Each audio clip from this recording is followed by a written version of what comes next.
සුබ දවසක්. අද මම කතා කරන්න යන්නේ ATS tracking system friendly CV එකක් කොහොමද හදාගන්නේ කියන එක ගැන. මෙතනදී මම ෆෝමැට් එක ගැන ලොකු අදහසක් දෙන්න බලාපොරොත්තු වෙන්නේ නැහැ.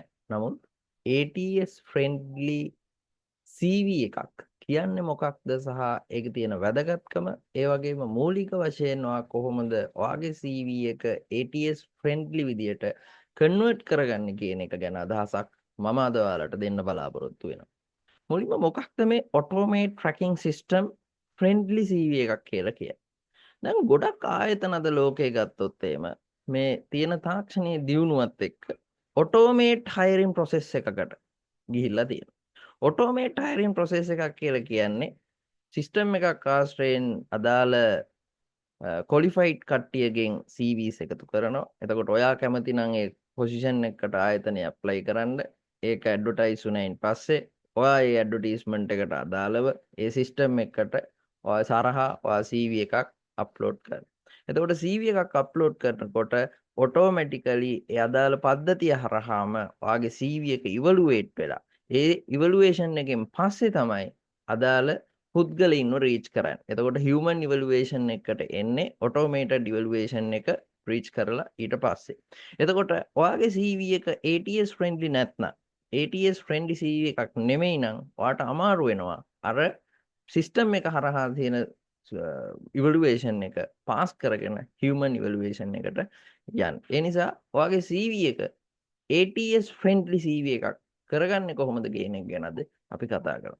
ATS hiring process වල තියෙන්නේ මේ automated system එකකදී සාමාන්‍යයෙන් ඔයාගේ CV එක automatically ඔයාගේ qualifications ඔයාගේ තියෙන skills මොනවද කියන එක identify කරන එක තමයි වෙන්නේ. එතනදී ඔයාගේ CV එක හැමතිස්සෙම සරල වෙන්න ඕන. මම මෙතන මේ පැත්තෙන් මම දාලා තියෙනවා මගේ වම් අත පැත්තෙන් මම දාලා තියෙනවා එක සාම්පල් එකක්.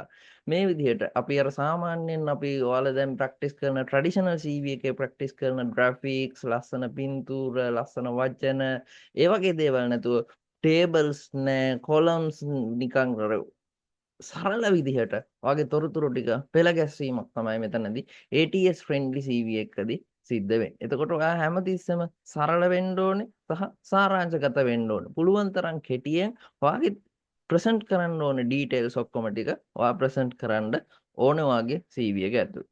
දැන් ඊගා ප්‍රශ්නේ කොහොමද අපි මෙහෙම ATS friendly CV එකක් හදාගන්නේ? දැන් ඔයා ගොඩක් කට්ටිය මගෙන් අහයි සාම්පල් එකක් නැද්ද? ඩොකියුමන්ට් එකක් නැද්ද? එඩිට් කරගන්න පුළුවන් Word doc එකක්. ඔයාගේ CV එක අද ලෝකයේත් එක්ක යනකොට ඔයාට එහෙම ඩොකියුමන්ට් එකක් එහෙම එකක් අවශ්‍ය වෙන්නේ නැහැ. ඔයාලට සරලවම AI platform එකක් හරහා මේක කරගන්න පුළුවන්. ඔයාට තියෙන්නේ ඔයාගේ ට්‍රැඩිෂනල් CV එක ගන්න ට්‍රැඩිෂනල් CV එක අප්ලෝඩ් කරන්න AI platform එක අපි කියමු ChatGPT කියලා prompt එකක් create කරමු. prompt එක දෙන්න. එතකොට ඔයාට පුළුවන් ඔයාගේ ට්‍රැඩිෂනල් CV එකට අදාළ ATS friendly CV එකක් generate කරගන්න. ඊට පස්සේ ඒක ඔයාට පුළුවන් ඔයාගේ විදිහට customize කරන්න. සරලවම ඔයා ChatGPT හරි වෙන AI tool එකක් හරි පාවිච්චි කරනවා නම් upload කරන්න ඔයාගේ traditional CV එක මුලින්ම මෙන්න මේ prompt එක දෙන්න. I am uploading a traditional CV. Please rewrite it in an ATS friendly format. Keep the content accurate but make sure ඔයාලට දෙන්න පුළුවන් මෙන්න මේ විදිහට ගයිඩ්ලයින්ස් ටිකක්. මේ විදිහට ප්‍රොම්ප්ට් එකක් දුන්නොත් මම මේක ඩිස්ක්‍රිප්ෂන් එකේ දාන්නම් මේ ප්‍රොම්ප්ට් එක. ඔයාලට පුළුවන් මේ ප්‍රොම්ප්ට් එක කොපි කරලා එයාගේ AI platform එකේ එහෙම නැත්නම් ChatGPT වල paste කරන්න free version එකේ වුණත් generate වෙයි ඔයාගේ traditional CV එකට අදාළ ATS friendly version එක. ඒක තියාගන්න. එතකොට ඒක අනිවාර්යයෙන්ම මේක AI tool එකකින් generate වුණාට පස්සේ මතක තියාගන්න ඔයා ආපහු ඒක go through කරලා ඉවර වෙලා ඒක customize කරගෙන edit කරලා ඔයාට ගැලපෙන විදිහට ඔයාගේ විස්තර update කරගන්න. හැමතිස්සෙම මේකදි මතක තියාගන්න ඕනේ. දැන් මෙතන ඔයාලට පේනවා මේ ATS friendly format එකකට යනකොට මෙතන මේ තියෙන්නේ මම දාපු ChatGPT හරහා මම generate කරගත්ත sample එකක්.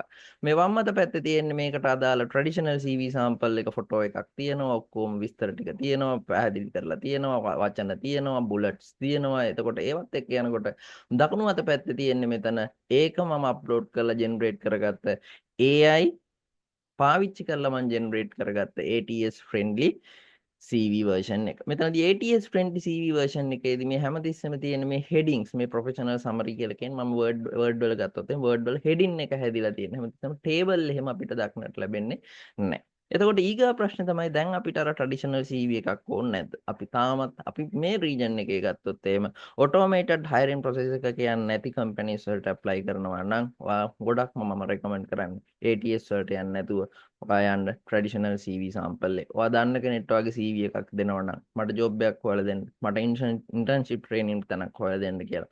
ඔයා යන්න එපා ATS එක. මම රෙකමන්ඩ් කරනවා. ඔයා යන්න ඔයාගේ ට්‍රැඩිෂනල් CV එකත් එක්ක. මෙතනදී විශේෂයෙන්ම ATS වලට එනකොට ඒ කම්පැනිස් වලට ඔයා ඇප්ලයි කරනකොට සමහර තැන්වලදී ඔයා විශේෂයෙන් ඔය සිස්ටම් මේ hiring සිස්ටම්ස් වලින් දානකොට ඒකේ අවශ්‍ය කරන ATS සාම්පල් දැන් අද ලෝකයේ දක්නට ලැබෙන. එතකොට මේ සාම්පල් එකක් තියෙනවද? එයා මොනවද දීලා තියෙන විස්තර කියන එක අන්තර්ගත කරලා සාම්පල් එකක් තියෙනවා නම් එයාලා රික්වෙස්ට් කරපු සාම්පල් එකක් තියෙනවා නම් ඒ විදිහට ඕනේ කියලා ඔයා ඒ සාම්පල් එක අරගෙන එඩිට් කරන්න ඔයාගේ ATS friend CV එක. එහෙම නැත්නම් ඔයාගේ ඒකේ විස්තර අහලා තියෙනවා නම් ඒකේ අවශ්‍ය තොරතුරු ඩිස්ක්‍රිප්ෂන් එක දීලා තියෙනවා නම් ඔයාගේ ට්‍රැඩිෂනල් CV එක ඔයා කන්වර්ට් කරන්න AI tool එකට prompt එක දෙනකොට ඒ prompt එකේ අර ඩිස්ක්‍රිප්ෂන් ටික කස්ටමයිස් කරගන්න ඒ කස්ටමයිස් කරලා දාගත්තාම ඔයාට පුළුවන් වෙයි AI friendly AI හරහාම ජෙනරේට් වෙච්ච automated tracking system friendly CV එකක් ජෙනරේට් කරගන්න. ඔයාලට ගැටලුව ඇති. මේක පළවෙනි පියවර විදිහට ඔයාලා තියාගන්න traditional CV එකත් එක්කම ATS friendly CV එකක්. ATS friendly CV එක ගොඩක් වෙලාවට Word type එකෙන් ඒ වගේම PDF type එකෙන් තියාගන්න එක වටිනවා. හැමතිස්සෙම එහෙනම් අප්ඩේට් වෙන්න ඒ වගේම මේ skill base ඔයාගේ skill set කරගන්නවා වගේම ඔයා පළවෙනියටම කරන්න ඕනේ ඉන්ටර්වයුව එකට යන්න නම් ඔයාට ඉන්ටර්වයුව එකට කෝල් කරන්න ඕනේ. එහෙනම් එතනදී මේ ඉවලුවේෂන්ස් ඔයා පාස් වෙන්න ඕනේ. එහෙනම් මේ ටිප්ස් ඔයාලට වැදගත් වෙයි. මම ඩිස්ක්‍රිප්ෂන් එකේ දානවා මේකට අදාළ AI tool AI systems වලට දෙන්න පුළුවන් prompt එක. ඒකත් ඔයාලා පාවිච්චි කරන්න. ඒත් එක්කම ගැටලු මොනවා හරි තියෙනවා නම් කමෙන්ට් එකක් දාන්න. අනිවාර්යෙන්ම මම ඔයාලට සපෝට් කරනවා. එහෙනම් සුබ දවසක්.